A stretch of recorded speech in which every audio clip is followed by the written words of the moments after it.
பிதா குமாரன் தூய ஆவியின் திருப்பெயராலே ஆமென். நாம் யாவரும் இந்த ஆராதனைக்கு ஆரம்பமாக இணையதள வழியாக அவரவருடைய இல்லங்களில் இருந்தவாறே நாம் இந்த ஆராதனையை காண்போம். துவக்கமாக யாவரும் கண்களை மூடி நாம் இறைவேண்டல் செய்வோம். நானே வழியும் சத்தியம் வாழ்வு என்று சொன்ன எங்கள் அன்பு நிறைந்த ஆண்டவரே, இந்த ஓய்வு நாளுக்காக நன்றியோடு கூட துதிக்கிறோம். இந்த நாளிலும் கூட இணையதள வழியாக இந்த ஆராதனையை கண்டு கழிக்கின்ற கேட்கின்ற ஒவ்வொருக்காக நாங்கள் மன்றாடுகிறோம். இந்த ஆராதனை துவக்க முதல் முடிவு பரியந்தம் உடைய தெய்வீக பிரசன்னம் எங்களோடு கூட நிறைந்திருக்கட்டும். எங்களுடைய சுதந்திர இந்தியாவினுடைய விடுதலைக்காக, எங்களுடைய தேசத்திற்காக, எங்களுடைய நாட்டின் வளர்ச்சிகளுக்காக, இப்பொழுது இருக்கின்ற பெருந்தொற்று சூழலுக்காக நாங்கள் மன்றாடுகிறோம். குறிப்பாய் எங்களுடைய திருச்சபையினுடைய இறை மக்களுக்காகவும் ஒவ்வொரு பொறுப்பாளர்களுக்காகவும் இந்த நாளிலே எங்களோடு கூட இணைந்து இந்த ஆராதனைகளை பங்கு கொள்ளுகிற ஒவ்வொருக்காக நாங்கள் மன்றாடுகிறோம். இப்படி தெய்வீக அன்பும் சமாதானம் நிறைவான ஆசீர்வாதம் இந்த ஆராதனை முடியும் வரை தங்கியிருக்க வேண்டுமாய் எங்கள் அன்பின் ஆண்டவர் இயேசுவின் இறை வழி வேண்டிக் கொள்ளுகிறோம் தூய பிதாவே, ஆமேன். நாம் யாவரும் இணைந்து அவர்களுடைய இல்லங்களில் இருந்தவாறே பாமாலையில் 236வது பாடல், வாழ்க எம் தேசமே ஊழியாய் ஓங்கியே என்ற பாடலை நாம் பாடுவோம்.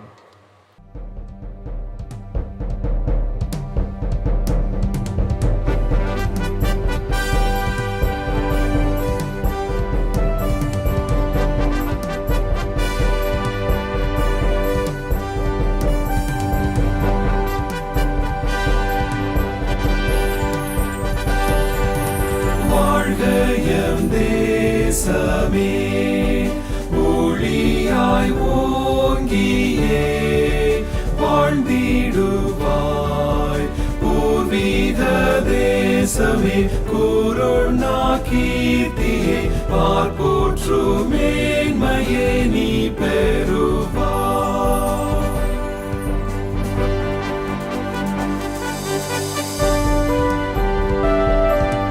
புல்வயல் வேலிகள் உன்னத காட்சிகள் ஒப்பற்றவே வான் எங்கும் பார்வதம் காண்யாறு காட்சிகள் போன்றே மாமாட்சியாய் நீ ஓங்குவாய்.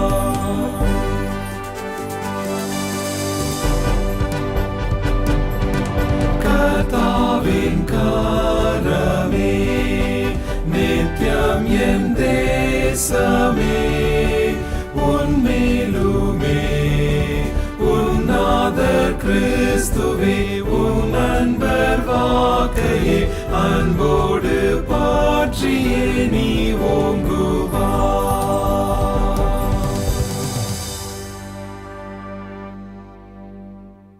நாம் இரண்டாம் ஆராதனை முறையை கடைபிடிப்போம்.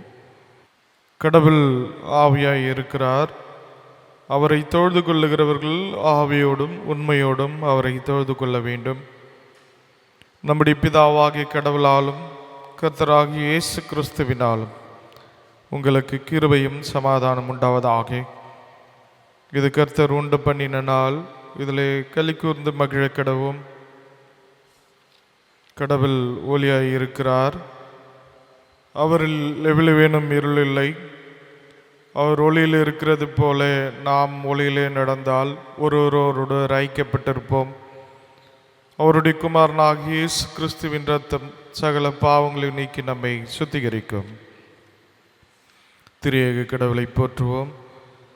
எங்கள் தந்தையாம் கடவுளே, உமது வல்லமையாலும் ஞானத்தாலும் எல்லாவற்றையும் படைத்து உமது குமாரனை எங்கள் இரட்சகராக தரும்படி உலகத்தில் அன்பு கூர்ந்தீரே, உம்மை போற்றுகிறோம். குமரனாம் கடவுளே, பாவத்தை தவிர்த்து எல்லாவற்றிலும் எங்கள் போல் மனிதனாகி எங்கள் பாவங்களுக்காக ஒப்பு கொடுக்கப்பட்டு எங்கள் நீதிக்காக உயிர்த்தெழும்பியவரே, உம்மை போற்றுகிறோம். பரிசுத்த ஆவியானவராகிய கடவுளே, எல்லா உண்மைகளுக்குள்ளும் எங்களை வழிநடத்தி கடவுளின் அன்பை எங்கள் நெஞ்சில் பொழிகிறவரே, உம்மை போற்றுகிறோம். பிதா, குமாரன், தூய ஆவியாகிய கடவுளே, உமக்கு இக்காலம் எல்லா புகழும் மகிமையும் உண்டாவதாக. ஆமேன். பாவ அறிக்கை. நமக்குள் பாவம் இல்லை என்ப நம்மை நாமே வஞ்சிக்கொள்ளாவும். நமக்குள் உண்மை இல்லை. நமது பாவங்களை அறிக்கையிட்டால் பாவங்களை நமக்கு மன்னித்து எவ்வித அனிதம் நீங்க நம்மை சுத்திகரிப்பதற்கு அவர் நம்பத்தக்கவரும் நீதியும் உள்ளவர். நான் எழுந்து என் தகப்பனிடத்திற்கு போய், தகப்பனே, பரத்திற்கு விரோதமாகும் உமது பார்வையிலும் பாவம் செய்தேன். இனி உம்முடைய மகன் என்று சொல்லப்படுவதற்கு நான் பாத்திரன் அல்லன். உம்முடைய கூலிக்காரர்களில் ஒருவனாகி என்னை வைத்துக் கொள்ளும் என்பேன். கடவுள் ராஜ்யம் சமீபித்திருக்கிறது. மனதிரும்பி சுவிசேஷத்தில் நம்பிக்கை வையுங்கள். நமது பலவீனங்களுக்காக பரிதவிக்க முடியாத பிரதான ஆசாரியர் நமக்கிராமல் எல்லா விதத்திலும் நம்மை போல் சோதிக்கப்பட்டும் பாவமில்லாத பிரதான ஆசாரியரே நமக்கு இருக்கிறார். நாம் முழங்காற்படியிட்டு மௌனமாக நம்மை நாமே சோதனை செய்வோமாக. சர்வல்ல கடவுளிடத்தில் நாம் நமது பாவங்களை தாழ்மையோடு கூட அறிக்கையிட வண்ணமாக யாவரும் இணைந்து பின்வரும் பாவர்க்க ஜெபத்தினை சொல்லுவோம். சர்வல்லமையும் மிகுந்த இருக்குமுள்ள பிதாவே, தப்பிப்போன ஆடுகளைப் போல நாங்கள் உம்முடைய வழிகளை விட்டு வழிவி அலைந்து போனோம்.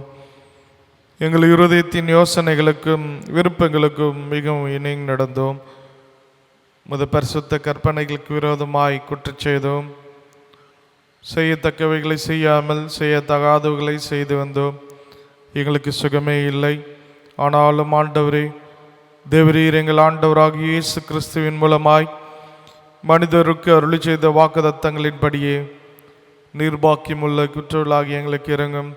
தப்பிதங்களை அறிக்கையிடுகிற எங்கள் மேல் பொறுமையாயிரும். பாவத்தின் நிமித்தம் துக்கப்படுகிற எங்களை சீர்படுத்தும். மிகவும் இரக்கமுள்ள பிதாவே, உம்முடைய பரிசுத்த நாமத்துக்கு மகிமை உண்டாகும்படி நாங்கள் இனி தேவ பக்தியும் நீதியும் தெளிந்த புத்தி உள்ளாய் நடந்து வர இயேசு கிறிஸ்துவின் நிமித்தம் எங்களுக்கு கிருபை செய்துள்ளோம். ஆமேன்.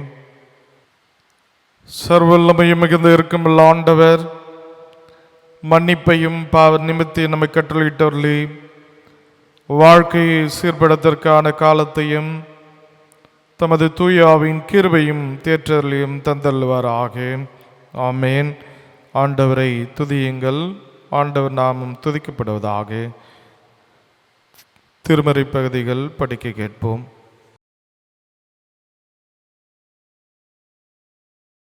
வாசிக்கும்படி தெரிந்து கொள்ளப்பட்ட திருமறை பகுதி ஆதியாகமம் 11ஆம் அதிகாரம் வசனம் 1-9 வரை. ஆதியாகமம் 11ஆம் அதிகாரம் வசனம் 1-9 வரை. பூமி எங்கும் ஒரே பாஷையும் ஒரே விதமான பேச்சும் இருந்தது. ஜனங்கள் கிழக்கே இருந்து பிரயாணம் பண்ணுகையில் ஸ்நேயர் தேசத்திலே சமபூமியை கண்டு அங்கு குடியிருந்தார்கள். அப்பொழுது அவர்கள், நாம் செங்கல் அறுத்து அதை நன்றாய் சுடுவோம் வாருங்கள் என்று ஒருவருக்கொருவர் பேசிக்கொண்டார்கள்.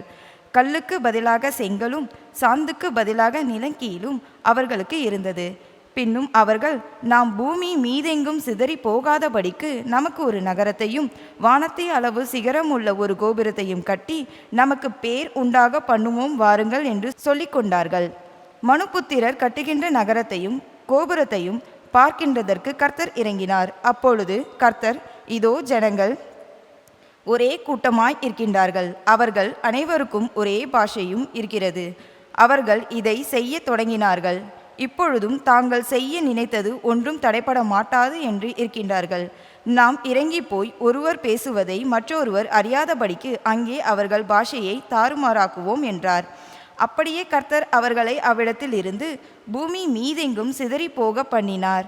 அப்பொழுது நகரம் கட்டுகின்றதை விட்டுவிட்டார்கள். பூமி எங்கும் வழங்கின பாஷையை கர்த்தர் அவ்விடத்தில் இருந்து தாறுமாறாக்கினபடியால் அதன் பேர் பாபேல் எண்ணப்பட்டது. கர்த்தர் அவர்களை அவ்விடத்தில் இருந்து பூமி மீதெங்கும் சிதறி போக பண்ணினார். வாசிக்கும்படி தெரிந்து கொள்ளப்பட்ட திருமறை பகுதி வாசித்தாயிற்று. தேவனே உமக்கே மகிமை உண்டாவதாக.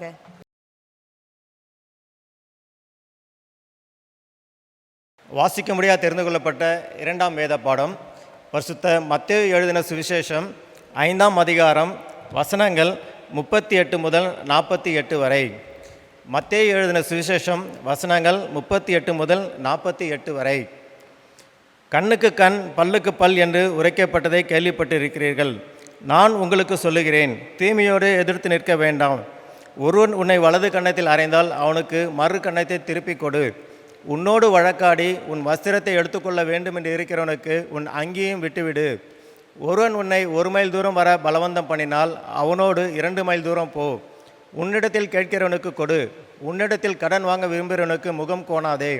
உனக்கு அடுத்தவனை சிநேகித்து உன் சத்துருவை பகைப்பாயாக என்று சொல்லப்பட்டதை கேள்விப்பட்டிருக்கிறீர்கள். நான் உங்களுக்கு சொல்லுகிறேன், உங்கள் சத்துருக்களை சிநேகியுங்கள், உங்களை சபிக்கிறவர்களை ஆசீர்வதியுங்கள், உங்களை பகைக்கிறவர்களுக்கு நன்மை செய்யுங்கள், உங்களை நிந்திக்கிறவர்களுக்காகவும் உங்களை துன்பப்படுத்துகிறவர்களுக்காகவும் ஜெபம் பண்ணுங்கள். இப்படி செய்வதனால் நீங்கள் பரலோகத்தில் இருக்கிற உங்கள் பிதாவுக்கு புத்திரராக இருப்பீர்கள். அவர் தீயோர் மேலும் நல்லோர் மேலும் தமது சூரியனை உதிக்க பண்ணி நீதி உள்ளவர்கள் மேலும் அநீதி உள்ளவர்கள் மேலும் மழையை பொய்ய பண்ணுகிறார். உங்கள் சிநேகிக்கிறவர்களை நீங்கள் சிநேகிப்பீர்களானால் உங்களுக்கு பலன் என்ன? ஆயக்காரரும் அப்படியே செய்கிறார்கள் அல்லவா? உங்கள் சகோதரரை மாத்திரம் வாழ்த்தீர்களானால் நீங்கள் விசேஷித்து செய்கிறது என்ன? ஆயக்காரரும் அப்படியே செய்கிறார்கள் அல்லவா? ஆகையால் பரலோகத்தில் இருக்கிற உங்கள் பிதா பூரண சர்க்குணராக இருக்கிறது போல நீங்களும் பூரண சர்க்குணராக இருக்க கடவீர்கள். வாசிக்கும்ன தெரிந்து கொள்ளப்பட்ட வேத பாடம் வாசித்தாயிற்று. தேவனே உமக்கே மகிமை உண்டாவதாக. ஆமென். நாம் யாவரும் மீண்டுமாக இணைந்து திருப்பாடலில் 304வது பாடல், தேசமே பயப்படாதே மகிழ்ந்து களிக்கூறு என்ற பாடலை நாம் இணைந்து பாடுவோம்.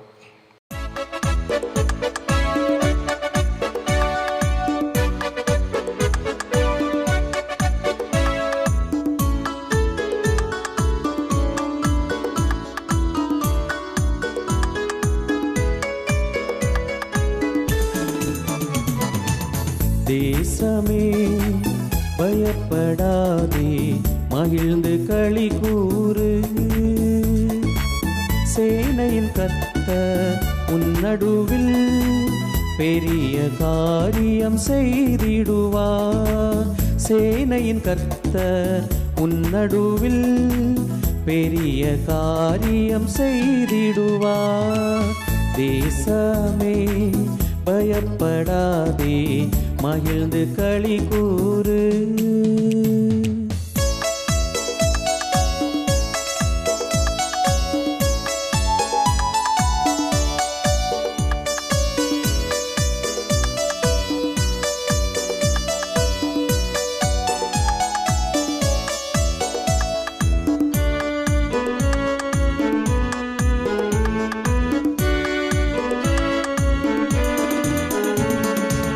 பலத்தினாலும் அல்லவே பராக்கிரமும் அல்லவே ஆவினாலே ஆகும் என்று ஆண்டவர் வாக்கு அருளினாரே. ஆவினாலே ஆகும் என்று ஆண்டவர் வாக்கு அருளினாரே. தேசமே பயப்படாதே மகிழ்ந்து களி கூறு.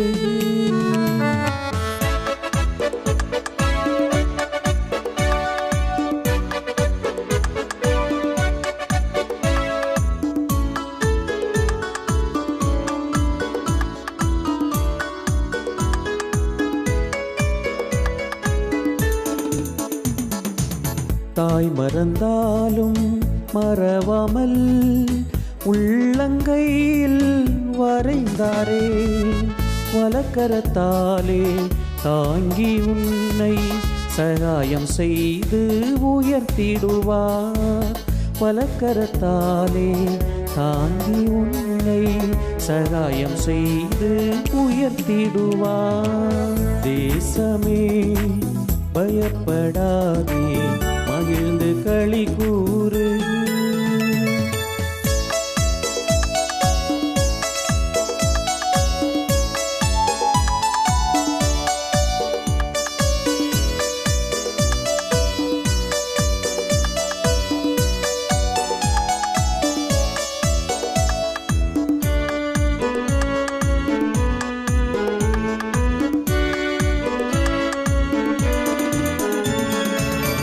கிறிஸ்து இயேசு சிந்தையில் நிலைத்தே என்றும் ஜீவிப்பாய். ஆவியின் பலத்தால் அனுதினம் நிறைந்தே உத்தம சாட்சியாய் விளங்கிடுவாய். ஆவியின் பலத்தால் அனுதினம் நிறைந்தே உத்தம சாட்சியாய் விளங்கிடுவாய். தேசமே பயப்படாதே, மகிழ்ந்து களி கூறு. சேனையின் கர்த்தர் உன் நடுவில் பெரிய காரியம் செய்திடுவார். சேனையின் கர்த்தர் உன் நடுவில் பெரிய காரியம் செய்திடுவார். தேசமே பயப்படாதே, மகிழ்ந்து களி கூறு.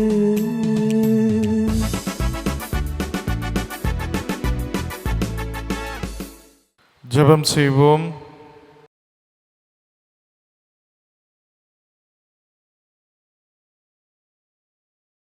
ஜெபம் செய்வோம். அருள் நிறைந்த ஆண்டவரே, வாழ்வளிக்கின்ற வார்த்தைகள் உம்மிடத்தில் அல்லவா இருக்கிறது. இதோ உம்முடைய வார்த்தைகள் எங்களுக்கு வாழ்வளிக்கிறது என்கின்ற விசுவாசத்தோடு கூட நாங்கள் தியானிக்கின்ற திருமறையின் சத்தியங்கள் அனைத்தும் ஆண்டவரே, விசுவாச இறைமக்கள் ஒவ்வொருவரின் நல்வாழ்விற்கு பயனுள்ளதாக இருக்கவும் தேவரீர் உம்முடைய திரு சமூகத்திற்கும் ஏற்புடையதாக இருக்க நீர் கிருபை செய்ய வேண்டும் என்று ஆண்டவரும் மீட்பருமாகிய இயேசு கிறிஸ்துவின் மூலம் ஜெபிக்கிறோம் எங்கள் ஜீவனுள்ள நல்ல பிதாவே, ஆமேன். அன்பானவர்களே, உங்கள் யாவரையும் நம்முடைய ஆண்டவரும் மீட்பருமாகிய இயேசு கிறிஸ்துவின் திருப்பெயராலே அன்போடு கூட வாழ்த்துகின்றேன். கடவுளுடைய கிருபையும் சமாதானமும் நம் அனைவரோடும் கூட இருப்பதாக. சிறப்பாக மீண்டும் ஒரு சுதந்திர திருநாளை காணுகின்ற பாக்கியத்தை இறைவன் நமக்கு கொடுத்திருக்கிறதை எண்ணி பார்த்து கடவுளுக்கு துதிகளையும் ஸ்தோத்திரங்களையும் நன்றிகளையும் ஏறெடுக்கிறேன். நம்முடைய தாய் திருநாட்டின் சுதந்திர நன்னாளின் வாழ்த்துக்களை உங்கள் அனைவருக்கும் அன்போடு கூட தெரிவித்துக் கொள்ளுகின்றேன். இன்றைய நாளிலும் நாம் வாசிக்க கேட்ட திருமறை பகுதிகளின் அடிப்படையிலே சுதந்திரம் என்கின்ற அதனுடைய சத்தியத்தை குறித்து தான் உங்களோடு கூட பகிர்ந்து கொள்ள விரும்புகின்றேன். சுதந்திரம் என்கின்ற பொழுது இது மனிதர்களுடைய வார்த்தையாகவோ எண்ணங்களோ அல்ல, இது கடவுளுடைய விருப்பம். மனுக்குலம் முழுவதுமே ஒருவருக்கொருவர் சுதந்திரத்தோடு வாழ வேண்டும் என்பதை கடவுள் விரும்புகின்றார். இன்றைய நாட்களிலே மனிதர்கள் சுதந்திரத்தை குறித்து பேசுகிறோம், அநேக காரியங்களை எழுதி கொண்டிருக்கிறோம். ஆகவே ஒருவேளை இன்றைய நாட்களிலே அறிவியல் முன்னேற்றத்தின் அடிப்படையிலே மனுக்குலத்தினுடைய வளர்ச்சியின் அடிப்படையில் ஏற்பட்ட ஒரு எண்ணமோ ஒரு வார்த்தையோ அல்ல, திருமறையின் அடிப்படையிலே குறிப்பாக எல்லா கட்டளைகளையும் ஒன்றிணைத்து ஒரு உன்னதமான கட்டளையாக சொல்லுகின்ற பொழுது கடவுள் சொல்லுகின்றார், உன்னை நேசிக்கிறதைப் போல நீ மற்றொருவரையும் நேசிக்க வேண்டும். இதுதான் சுதந்திரத்தினுடைய அடிப்படை.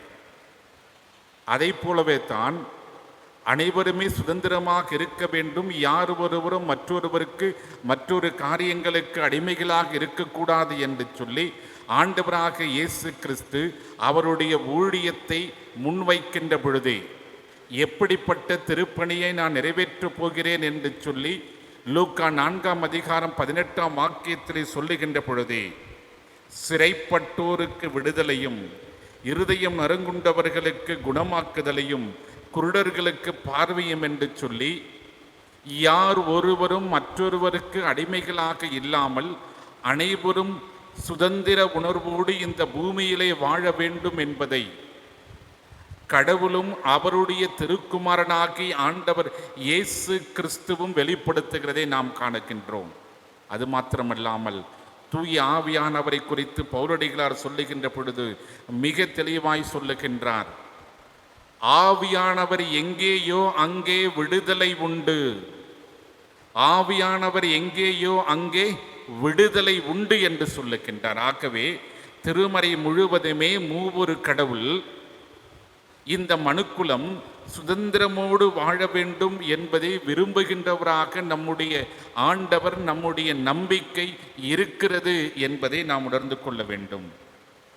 ஆகவே அது மாத்திரமல்லாமல் மத்தேயு 5ஆம் அதிகாரத்தை நாம் வாசிக்க கேட்டு நற்செய்தி பகுதியாகிய மத்தேயு 5ஆம் அதிகாரம் 45ஆம் வாக்கியத்தை நாம் வாசிக்கின்ற பொழுது அவர் கடவுள் நல்லோர் மேலும் தீயோர் மேலும் எல்லோர் மேலும் மழையை பெய்ய பண்ணுகிறார் என்று சொல்லுகின்றார்.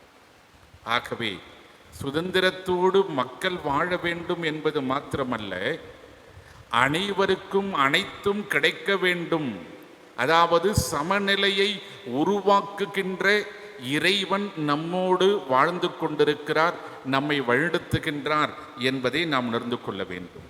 இந்த லிபர்ட்டி என்று சொல்லப்படுகின்ற சுதந்திரம் என்பது 2 காரியங்களை அடிப்படையாக கொண்டிருக்கிறது.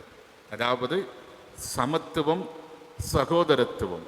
இது இந்திய நாட்டினுடைய அரசியலமைப்பு சட்டத்தினுடைய அடிப்படையாகவும் இருக்கிறது. நமக்கு மிக மிக பெருமைக்குரியது. சுதந்திரமும் சமத்துவமும் நிச்சயமாக ஒரு விடுதலை உணர்விலே, சுதந்திரத்திலே நிலை கொண்டிருக்கிறது.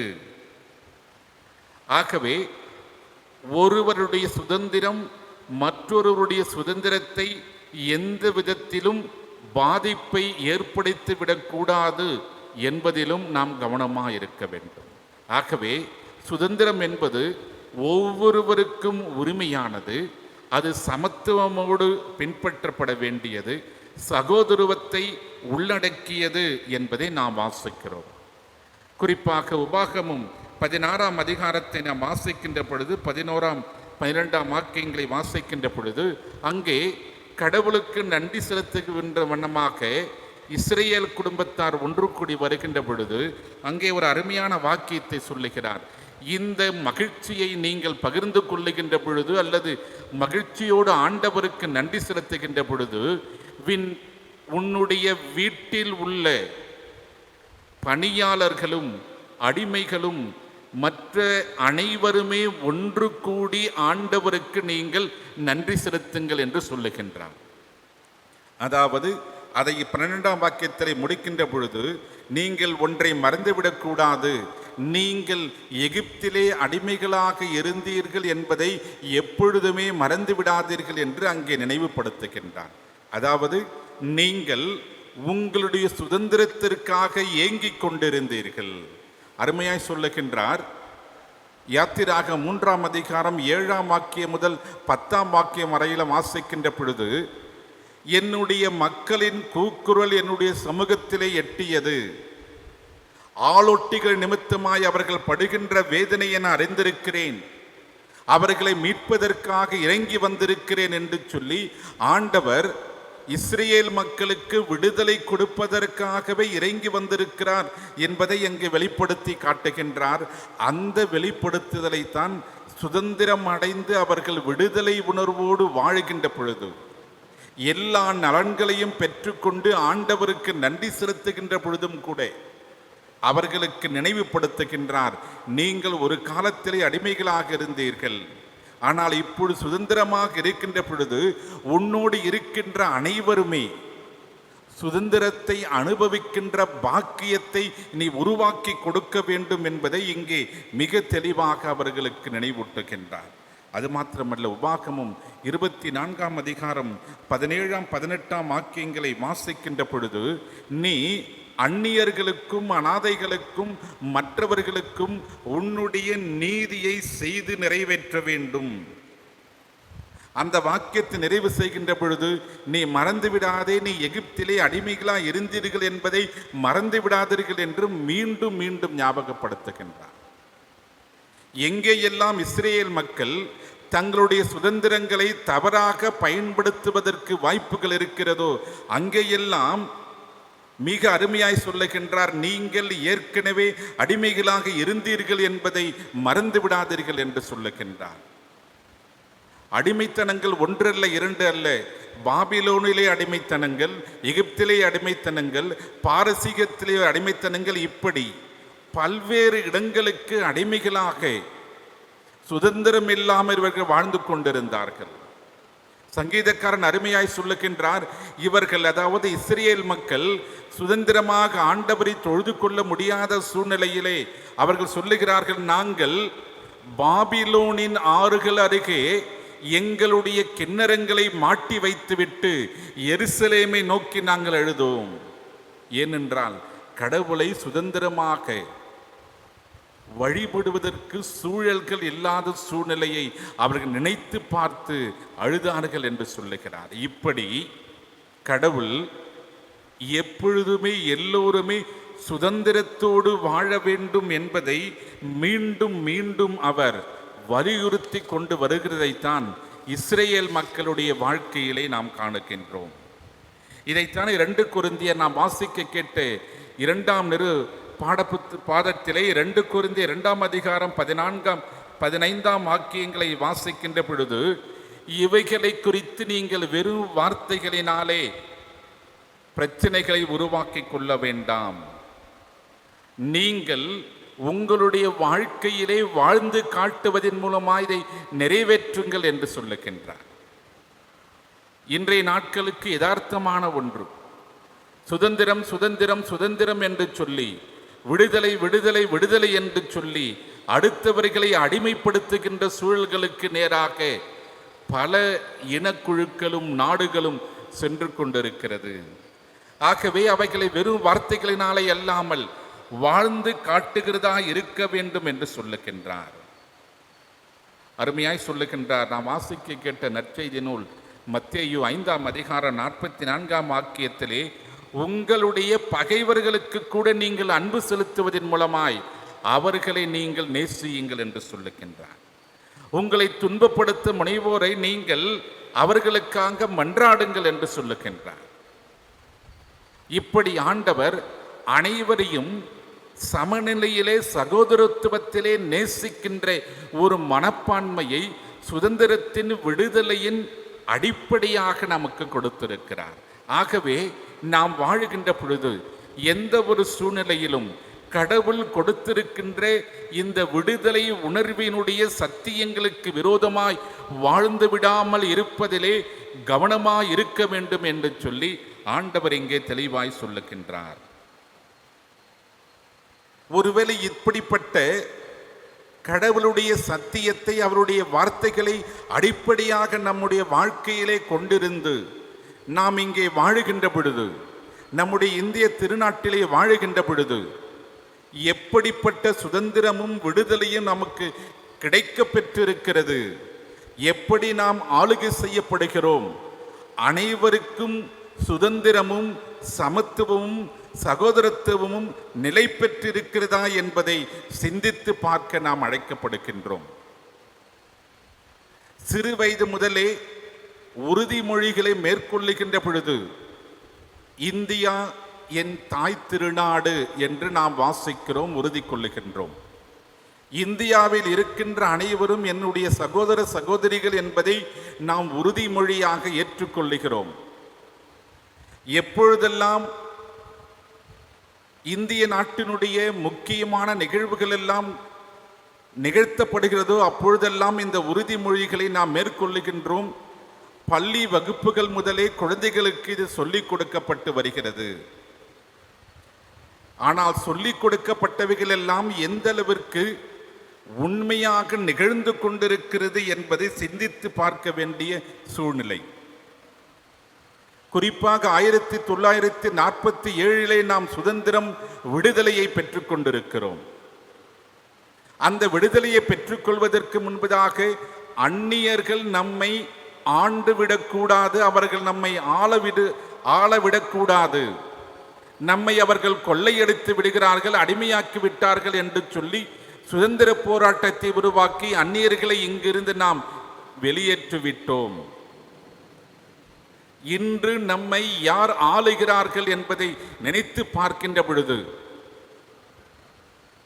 மத்திய ஆசியாவின் சமவெளி பகுதிகளை தங்களுடைய பிறப்பிடங்களாக கொண்டு, அதாவது இன்றைய ஈரான் பகுதிகளுக்கு அருகிலே இருக்கின்ற சமவெளி பகுதிகளை தங்களுக்கு வாழ்விடங்களாக கொண்டு வாழ்ந்து கொண்டிருந்த ஒரு கூட்டத்தினர் பஞ்சம் பிழைப்பதற்காக, வாழுவதற்கு அங்கே வழி இல்லாமல் பல இடங்களே அலைந்து திரிந்து இறுதியாக கைபர் போலன் கணவாய் வழியாக இந்தியாவிற்குள் நுழைந்து சிந்து சமவெளிக்கு அருகிலேயே அவர்கள் குடியமர்ந்த அந்த அந்நியர்கள் தான் இந்தியாவை ஆண்டு கொண்டிருக்கிறார்கள் என்று பல இடங்களிலே நாம் வாசித்துக் கொண்டிருக்கிறோம்.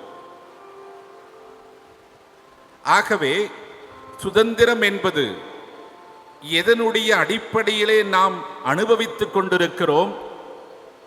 அந்நியர்களை இங்கிருந்து வெளியேற்றுவதனாலே நாம் சுதந்திரத்தை பெற்றிருக்கிறோம் என்று சிந்திக்கின்ற பொழுதே, இன்று அந்நியர்கள் நம்மை ஆண்டு கொண்டிருக்கிறார்களா என்கின்ற கேள்வியை எழுப்பி பார்க்க வேண்டிய சூழ்நிலை நமக்கு இருந்து கொண்டே இருக்கிறது. குறிப்பாக சுதந்திரத்தை கொள்ளையடிப்பதற்காக மட்டுமே பயன்படுத்தி கொண்டிருக்கின்ற சூழல் இந்தியாவிலே நிலவிக் கொண்டிருக்கிறது என்பதை ஒவ்வொரு நாளும் நாம் செய்திகளாக கண்டு கொண்டே இருக்கின்றோம். அதாவது அடிமைப்படுத்துவதற்கும் ஆளுகை செய்வதற்கும் அரசியலுக்கு மட்டுமே சுதந்திரத்தை பயன்படுத்தி கொண்டிருக்கின்ற சூழ்நிலை என்பது இன்றைய நாட்களிலே பெருகிக் கொண்டே இருக்கிறது என்பதை நாம் எப்பொழுதுமே உணர்ந்து கொள்ள வேண்டும். சுதந்திர இந்தியாவிலே இன்றைய நாட்களிலே சொல்லப்பட்டு வருகின்ற ஒரு முக்கியமான கருத்தை நாம் சிந்தித்து பார்க்க வேண்டும். தி காமன் சிவில் கோட் என்று சொல்லப்படுகின்ற ஒரே நாடு ஒரே சட்டம் என்கின்ற ஒரு முக்கியமான கருத்தை பல்வேறு அரசியல்வாதிகள் வலியுறுத்தி வருகிறதை நாம் காணுகின்றோம். ஒரே நாடு ஒரே சட்டம், இது கேட்பதற்கு மிக மிக சிறப்பானதை போன்று தோன்றுகிறது. ஆனால் ஒன்றை மட்டும் உணர்ந்து கொள்ள வேண்டும். இந்தியா என்கின்ற ஒரு நாடு 1947க்கு முன்பதாக இல்லை என்பதை நாம் உணர்ந்து கொள்ள வேண்டும். நாம் அனைவருமே, அதாவது இப்பொழுது இருக்கின்ற இந்தியா முழுவதுமே பல்வேறு குறுநில மன்னர்களாக அவர்கள் மூலமாய் ஆளப்பட்டு வந்தது. பல்வேறு சமஸ்தானங்களாக பிரிந்து ஆளப்பட்டு வந்தது. அது மட்டுமல்லாமல் வெவ்வேறு இடங்களுக்கென்று வெவ்வேறு பழக்க வழக்கங்களும் வெவ்வேறு மொழிகளும், ஒரே மாநிலத்திற்குள்ளாகவே வெவ்வேறான மொழிகளை பேசுகின்ற மக்களும் இருந்து கொண்டிருக்கிறார்கள். இந்தியாவை பொறுத்தவரையிலும் ஒரே மொழி என்பதும் ஒரே கலாச்சாரம் என்பதும் ஒரே பாரம்பரியம் என்பதும் ஒரே மதம் என்பதும் ஒரே இடம் என்பதும் இதுவரையிலும் இருந்தது இல்லை. தமிழ்நாடு இதற்கென்று ஒரு மொழி, இதற்கென்று ஒரு பாரம்பரியம், இதற்கென்று ஒரு உணவு முறை, இதற்கென்று ஒரு நம்பிக்கை இருக்கிறது. அதைப்போல ஒவ்வொரு மாநிலங்களுக்கும் அவர்களுக்கு ஏற்ப பாரம்பரியங்களும் பழக்க வழக்கங்களும் மொழிகளும் பல்வேறுபட்ட வகைகளிலே பிரிந்திருக்கிறது. இப்படி இந்தியா என்கின்ற ஒரு நாடு 1947 சுதந்திரம் அடைந்த பிறகுதான் அரசியல் அமைப்பின் நிர்வாகத்திற்கு ஏற்புடையதாக இருக்க வேண்டும் என்பதற்காக இன்றைய நாளிலே இருக்கின்ற இந்த இந்தியா என்கின்ற ஒரு நாடு உருவாக்கப்படுகிறது. குறிப்பாக நாம் வரலாறுகளிலே வாசிக்கிறதை போல சர்தார் வல்லபால் பட்டேல் என்கின்ற ஒருவர் பலரை அணுகி எல்லோரும் ஒரே நாடாக இருக்க வேண்டும் என்று இந்த ஒருங்கிணைப்பிற்காக முயற்சி செய்தவர். ஆகவே தான் அவருடைய சிலையை யூனிட்டி ஸ்டாச்சு என்று சொல்லி வைத்திருக்கிறார்கள். அது மாத்திரமல்லாமல் சுதந்திரத்திற்கு பிறகு கூட இப்பொழுது இந்தியாவிலே இருக்கின்ற மாநிலங்கள், பல மாநிலங்கள் இந்தியாவிலே அப்பொழுது கிடையாது. குறிப்பாக காஷ்மீர், ஹைதராபாத் இப்படிப்பட்ட இடங்களெல்லாம் சுதந்திரம் பெற்ற பிறகும் இந்தியாவிலே கிடையாது. அவர்கள் தனித்தனி மன்னர்களாலே, நிஜாம்களாலே ஆளப்பட்டு வந்தவர்கள். ஆனால் அப்பொழுது இருந்த தலைவர்கள் எல்லாம் ஒரு ஒருமைப்பாட்டு எண்ணத்தோடு ஒரு பகுதிக்குள்ளாக இருக்கின்றவர்களெல்லாம் பிரிந்திருக்கக்கூடாது என்று சொல்லி பல்வேறு பாடுகளை பட்டு அனைவரும் ஒற்றுமையாக இருக்க வேண்டும் என்று சொல்லி இந்த பகுதிகள் எல்லாம் ஒன்றாக இணைத்து அனைவரும் நாம் ஒன்றிணைந்து வாழ வேண்டும், சமத்துவமோடு இருக்க வேண்டும் என்றுதான் இந்தியாவினுடைய அனைத்து சூழல்களையும் உருவாக்கி கொடுத்தார்கள். ஆகவே தான் நாம் 47ற்கு பிறகு குடியரசின் மூலமாக ஆளப்படுகிறதும் அதனுடைய அமைப்பின் மூலமாகத்தான். ஆனால் இப்படிப்பட்ட உன்னதமாக உருவாக்கப்பட்ட இந்த விடுதலையின் உணர்வு என்பது இன்றைய நாட்களிலே எந்த அளவிற்கு இருக்கிறது என்பதை நாம் நினைத்து பார்க்க வேண்டும். நம்முடைய இந்திய தாய் திருநாட்டினுடைய அடிப்படையை யூனிட்டி இன் டைவர்சிட்டி என்கின்ற ஒரு புரிந்து கொள்ளுதலின் அடிப்படையிலே இயங்கிக் கொண்டிருக்கிறது. இங்கே சமத்துவமும் சகோதரத்துவமும் எப்பொழுதுமே பின்பற்ற வேண்டும், கடைபிடிக்கப்பட வேண்டும் என்கின்ற ஒரு உன்னதமான உணர்வு அனைத்து இந்தியர்களிடத்திலும் நிலை கொண்டிருக்கிறது என்பது உண்மை. ஆனால் இந்த சுதந்திரத்திற்கும் சகோதரத்திற்கும் சமத்துவத்திற்கும் எதிரான பல்வேறு காரியங்கள் அரசியல் சூழ்நிலைகளினாலே உருவாக்கப்பட்டு கொண்டிருக்கிறது என்பதையும் நாம் மறந்துவிட முடியாது. குறிப்பாக இன்றைய நாட்களிலே இந்த சுதந்திரத்தை கொள்ளையடிப்பதற்கு மட்டுமே பயன்படுத்தி கொண்டிருக்கின்ற சூழல்கள் பெருகிக் கொண்டே இருக்கிறது. அடுத்தவர்களை அடிமைப்படுத்துகின்ற சூழல்களும் அல்லது அடுத்தவர்களை இரண்டாம் தர குடிமக்களாக உருவாக்கிவிட வேண்டும் என்று சொல்லி அரசியல் நிமித்தமாக உருவாக்கப்படுகின்ற பல்வேறு சூழ்நிலைகளையே நாம் கண்டு கொண்டே இருக்கிறோம். குறிப்பாக இந்த ஒரே பொதுவான சட்டம் என்ற அந்த வார்த்தையை, காமன் சிவில் கோட் என்கின்ற அந்த நிலையை ஆதியாகம் 11ஆம் அதிகாரம் 1 முதல் 9ஆம் வாக்கியம் வரையில வாசிக்க கேட்டோம். அந்த பகுதியோடு ஒப்பிட்டு பார்க்கின்ற பொழுது அங்கே இருந்த மக்கள் சொல்லுகிறார்கள், நாம் அனைவரும் ஒற்றுமையோடு இருந்து ஒரு காரியத்தை பெரிதாக உருவாக்குவோம் என்று சொல்லி. ஆனால் ஆண்டவர் அதை மாற்றி போடுகின்றார்.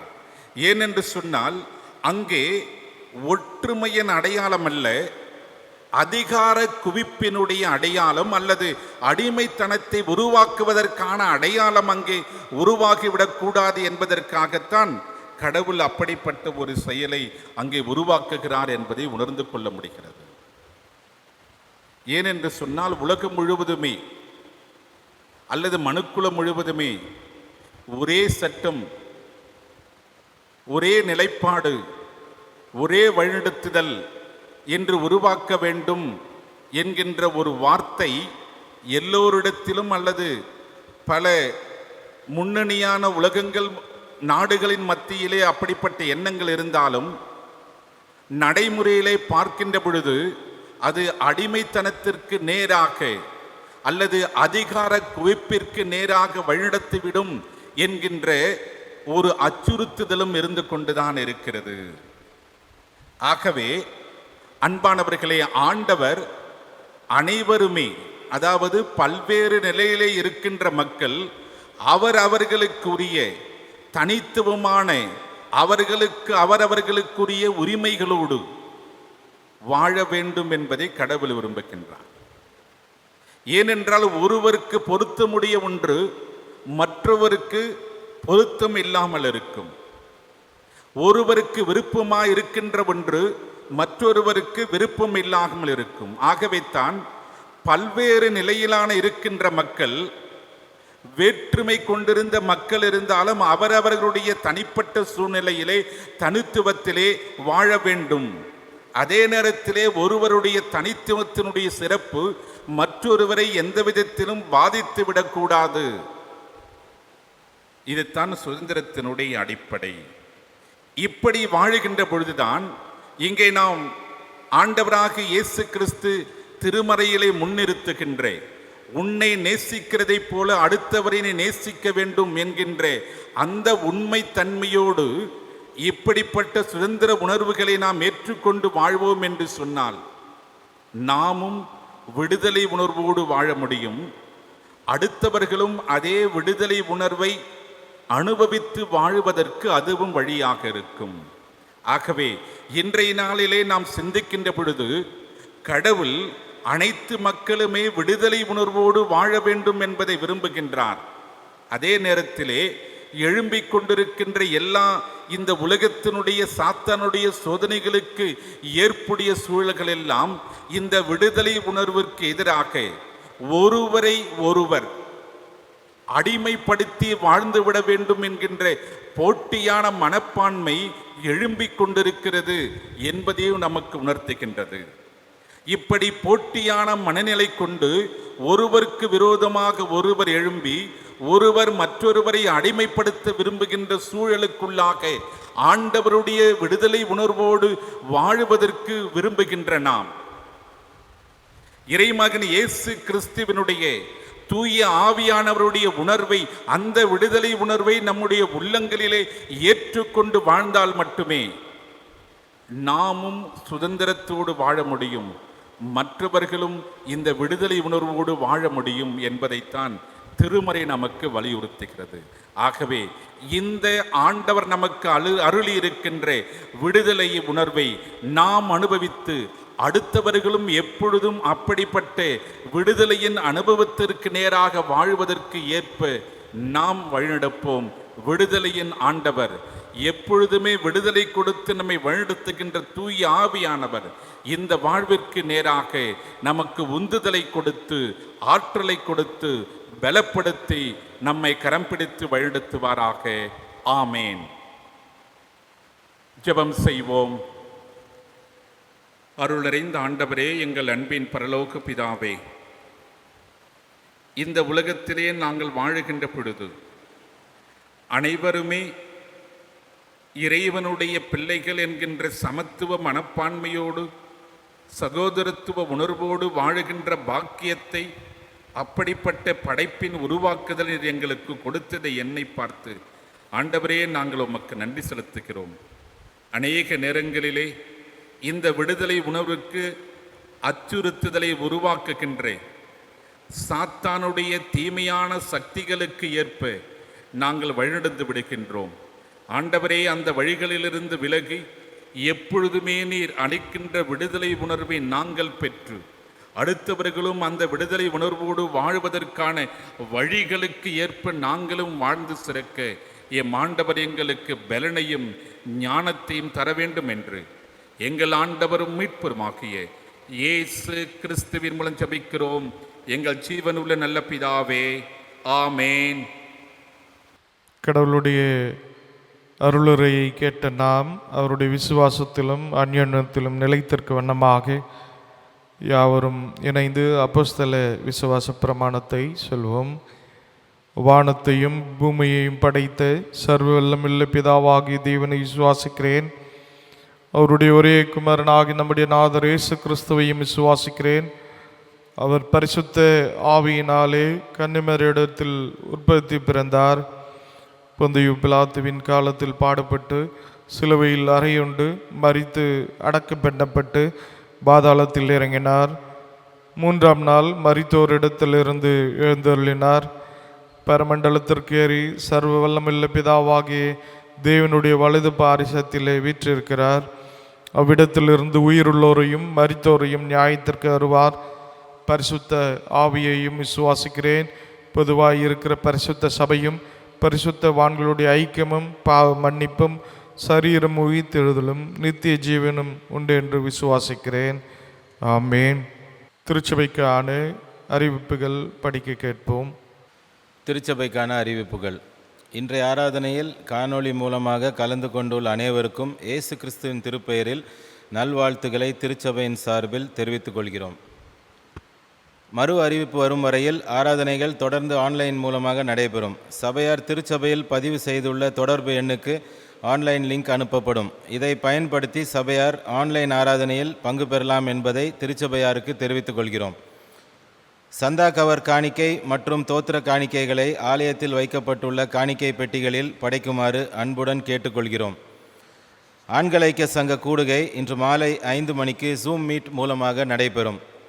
வாலிபர் ஐக்கிய சங்க கூடுகை இன்று மாலை 5 மணிக்கு கூகுள் மீட் மூலமாக நடைபெறும். நமது ஆலயத்தின் புதிய வாட்ஸ்அப் எண் 8925793396. இந்த எண்ணை சபையார் தங்களின் மொபைல் ஃபோனில் பதிவு செய்து கொள்ளவும். இந்த எண் அறிவிப்பு பலகையில் வெளியிடப்பட்டுள்ளது. இனி திருச்சபையின் அறிவிப்புகள் இந்த வாட்ஸ்அப் மூலமாக சபையாருக்கு அனுப்பப்படும். இரங்கல் செய்தி. நம்பர் 7 கர்ணன் தெரு, சேலையூரில் வசித்து வந்த நமது திருச்சபையை சேர்ந்த திருமதி லில்லி, கணவர் பெயர் திரு மோசஸ், வயது 70, அவர்கள் 11/8/2021 அன்று கர்த்தருக்குள் நித்திரை அடைந்தார்கள் என்ற செய்தியை வருத்தத்துடன் தெரிவித்துக் கொள்கிறோம். 11/8/2021 அன்று மேற்கு தாம்பரம் கல்லறை தோட்டத்தில் நல்லடக்கம் செய்யப்பட்டது. துக்கத்தில் இருக்கும் குடும்பத்தாருக்கு ஜெபித்துக் கொள்வோம். இந்த வாரத்தில் பிறந்தநாள் மற்றும் திருமண நாள் காணும் பெயர்களை திரையில் காண்போம். பிறந்தநாள் திருமண நாள் காண்கிற யாவரையும் அன்புடன் வாழ்த்துகிறோம். கடவுள் தாமே இந்த புதிய வருடத்தை இவர்களுக்கு ஆசீர்வதித்து தருவாராக.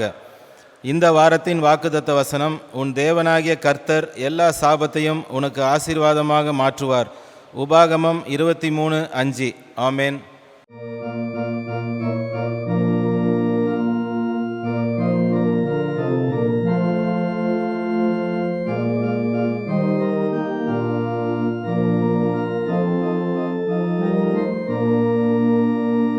அருள் ஏராளமாய் பெய்யும் உறுதி வாக்கிதுவே, ஆறுதல் தேறுதல் செய்யும் திரளாம் மிகுதியே.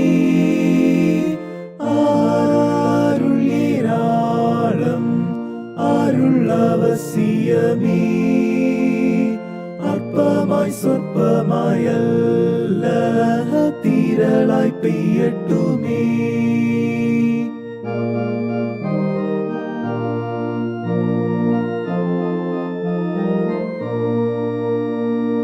அருள் ஏராளமாய் பெய்யும் பொழியும் இந்நேரமே, அருளின் மாரியை தாரும் ஜீவதயா பரரே. அருள் ஏராளம், அருள் அவசியமே, அற்பமாய் சொற்பமாயல்ல திரளாய் பெய்யட்டுமே.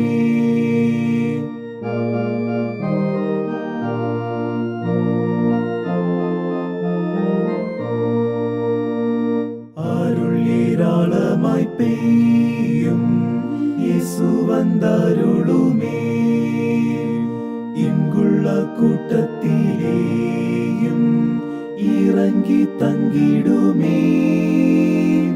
அருள் ஏராளம், அருள் அவசியமே, அற்பமாய் சொற்பமாயல்ல திரளாய் பெய்யட்டுமே. அருள் ஏராளம், அருள் அவசியமே, அற்பமாய் சொற்பமாயல்ல திரளாய் பெய்யட்டுமே.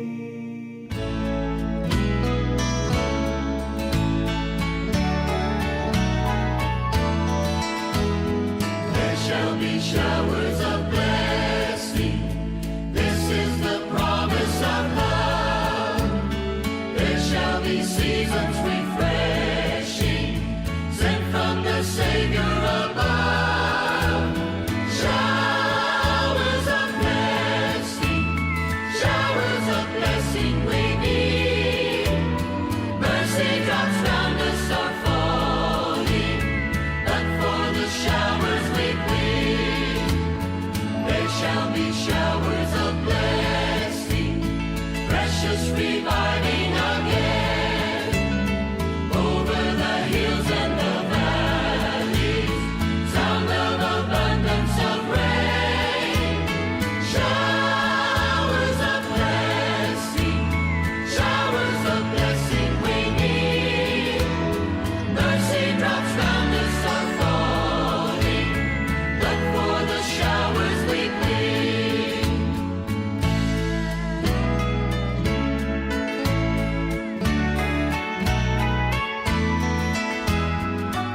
shall be showers of blessing. Send them upon us, O Lord. Grant to us now a refreshing. Come and now honor thy word. Showers of blessing we need. Mercy drops round us are falling, but for the showers we plead. There shall be showers of blessing. Oh, that today they might fall. Now as to God we're confessing, now as on Jesus we call. Showers of blessing we need. Mercy drops round us are falling, but for the showers we plead. But for the showers we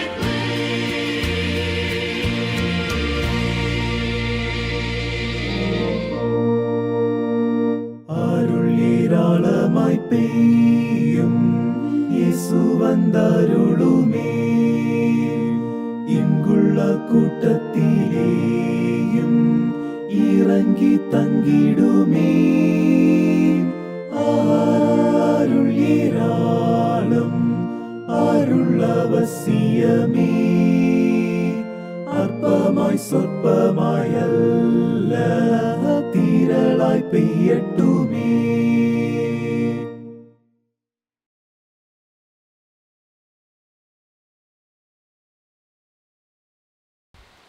திருமண அறிக்கை.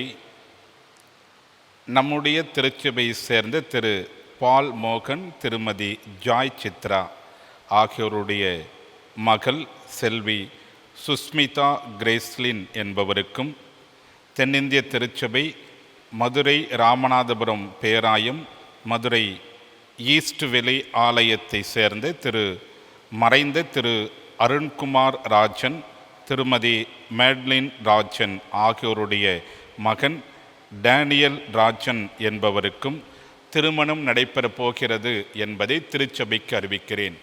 இவ்விருவரும் இந்த தூய நிலைமையில் ஒன்றாக இணைக்கப்படக்கூடாதபடிக்கு நியாயமான தடையாவது காரணமாவது உங்களில் யாருக்காவது தெரியுமானால் அதை திருச்சபையின் ஆயருக்கு எழுத்தின் மூலம் தெரிவிக்க வேண்டும். இது இவர்களுக்கு முதலாம் திருமண அறிக்கை. திருமண அறிக்கை நம்முடைய திருச்சபையை சேர்ந்த திரு ஜெயக்குமார், திருமதி அருள் செல்வி ஜெயக்குமார் ஆகியோருடைய மகள் செல்வி கோன்சிகா எஸ்தர் ராணி என்பவருக்கும், தென்னிந்திய திருச்சபை சென்னை பேராயம் செங்கல்பட்டு குருசேகரம் தூய அந்திரேயர் ஆலயத்தை சேர்ந்த திரு பால் துரை, திருமதி டெய்சி ஆகியோருடைய மகன் செல்வன் ஆல்வின் என்பவருக்கும் திருமணம் நடைபெறப் போகிறது என்பதை திருச்சபைக்கு அறிவிக்கிறேன். இவ்விருவரும் இந்த தூய நிலைமையில் ஒன்றாக இணைக்கப்படக்கூடாதபடிக்கு நியாயமான தடையாவது காரணமாவது உங்களில் யாருக்காவது தெரியுமானால் அதை திருச்சபையின் ஆயருக்கு எழுத்தின் மூலம் தெரிவிக்க வேண்டும். இது இவர்களுக்கு முதலாம் திருமண அறிக்கை. மீண்டுமாக ஆண்டவருடைய திருப்பெயருக்கு மகிமை உண்டாகும்படியாய் நாம் அனைவரும் ஒன்றிணைந்து கீர்த்தனைகளிலிருந்து 334 பாடலை பாடவும். இமயமும் குமரியும் என்கின்ற 334 பாடலை நாம் அனைவரும் ஒன்றிணைந்து பாடுவோம்.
பயமும் புகழையும் எல்லை கடலுரை என் தாய் நாட்டினை காத்தார். ஜெயமே ஜெயமே ஜெயமே ஜெய ஜெய ஜெய ஜெயமே. நிறைவு ஜெபம் மற்றும் இறையாசிக்கு பிறகு முடிவு கவிகளிலிருந்து 2ஆம் பாடலை பாடுவோம். கர்த்தரே தற்காரும் என்கின்ற முடிவு கவிகள் 2ஆம் பாடலை ஆசீர்வாதத்திற்கு பிறகு நாம் பாடுவோம். ஜெபம் செய்வோம்.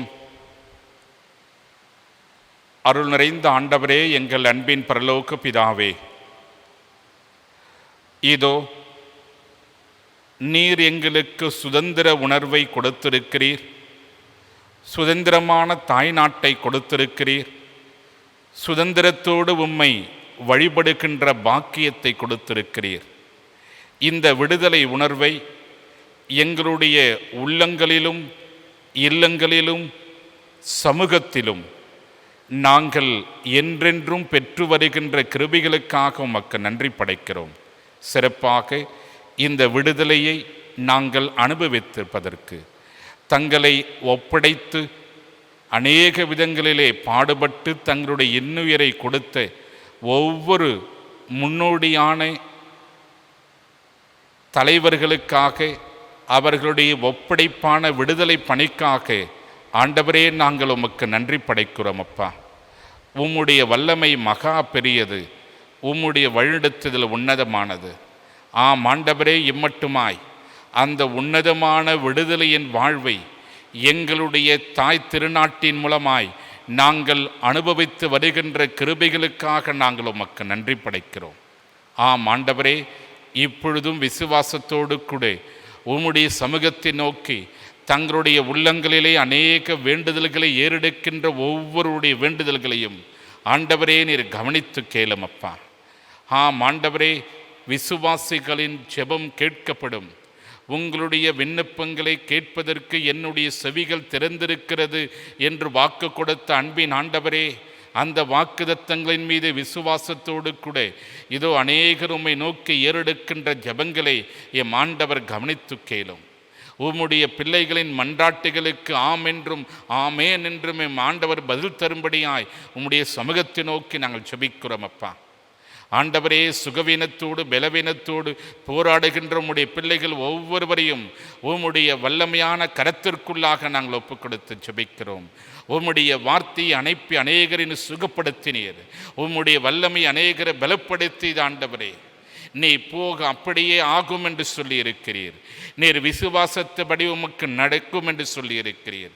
ஆண்டவரே, விசுவாசத்தோடு கூட இதோ அநேக பிள்ளைகள் தங்களுடைய சுகத்திற்காக பலனிற்காக உம்மை நோக்கி ஏறெடுக்கிற ஜெபங்களை எம் ஆண்டவர் கவனித்து கேட்டு வல்லமையான சுகத்தை, நிறைவான பலனை ஆண்டவரே நீர் அருளும்படி உம்மை நோக்கி நாங்கள் ஜெபிக்கிறோம். ஆம் ஆண்டவரே, இதோ தங்களுடைய இருதயங்களிலே தங்களுடைய இல்லம் ஆசீர்வதிக்கும்படியாய், தங்களுடைய பிள்ளைகளுக்கு அநேக காரியங்களை நிறைவேற்றும்படியாய் உம்மை நோக்கி பார்க்கிற ஒவ்வொருவரையும் எம் ஆண்டவர் கண்ணோக்கி பாரும். உம்முடைய பிள்ளைகளின் இருதயத்தின் வேண்டுதல்களுக்கு எம் ஆண்டவர் நன்மையான பதில்களை கட்டளையிடும். அப்பா, ஆம் ஆண்டவரே, இதோ திருமண நாட்களை காணுகின்றவர்களை, ஆண்டவரே பிறந்த நாட்களை காணுகின்றவர்களை, திருமண அறிக்கை வாசிக்க கேட்டு உம்முடைய பிள்ளைகளை உம்முடைய கரங்களில் ஒப்புக் கொடுத்து ஜெபிக்கிறோம். எம் ஆண்டவருடைய அருளும் ஆசீர்வாதமும் உம்முடைய பிள்ளைகளிடத்தில் நிறைவாய் தங்கியிருக்கட்டும். உம்முடைய கிருபையின் சமாதானம் உம்முடைய பிள்ளைகளை வழிநடத்தட்டும். அப்பா, இதோ இந்த ஆராதனையிலே விசுவாசத்தோடு கூட உம்மை நோக்கி பார்க்க ஒவ்வொருவரையும், ஒவ்வொரு குடும்பங்களையும் எம் தேவனுடைய பரிசுத்த பிரசன்னம் ஆசீர்வதிக்கட்டும். பரிசுத்த ஆவியானவர் உம்முடைய பிள்ளைகளை கரம் பிடித்து வழிநடத்தும். பெருந்தொற்று காலங்களுடைய எந்த விதமான பாதிப்புகளிலிருந்தும் இதோ ஆண்டவரே உம்முடைய பிள்ளைகளை பாதுகாத்து கொள்ளும். நீர் ஆசீர்வதியும், மகிழ்ச்சியோடு கூட வழிநடத்தும். ஆண்டவரும் மீட்பருமாகிய இயேசு கிறிஸ்துவின் மூலம் ஜெபிக்கிறோம் எங்கள் ஜீவனுள்ள நல்ல பிதாவே, ஆமேன். நம்முடைய ஆண்டவராகிய இயேசு கிறிஸ்துவின் கிருபையும் பிதாவாகிய கடவுளின் அன்பும் பரிசுத்த ஆவியானவரின் ஐக்கியமும் வழிநடத்துதலும் பாதுகாவலும் சுதந்திரமும் இன்றும் என்றும் எல்லா நாட்களிலும் நம் அனைவரோடும் நிறைவாய் தங்கியிருப்பதாக. ஆமேன். அனைவரும் சேர்ந்து சொல்லுவோம். என் ஆத்துமாவே கர்த்தரை ஸ்தோத்தரி, என் முழு உள்ளமே அவருடைய பரிசுத்த நாமத்தை ஸ்தோத்தரி. என் ஆத்துமாவே கர்த்தரை ஸ்தோத்தரி, கர்த்தர் செய்த சகல உபகாரங்களை மறவாதே. ஆமேன்.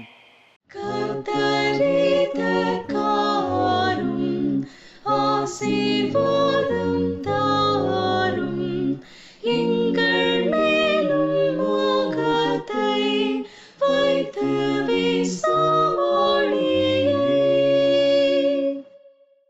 எங்களுக்கென்று சமாதானம் தந்து கிறிஸ்தை காட்டி வாதிக்கும் உமதாவியை கொடும். எங்கள் மீட்பரான இயேசுவின் மேலான நாமத்துக்கு மகிமை.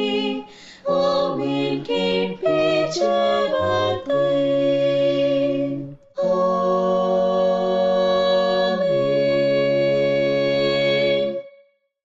ஆண்டவர் உங்களோடு இருப்பாராக.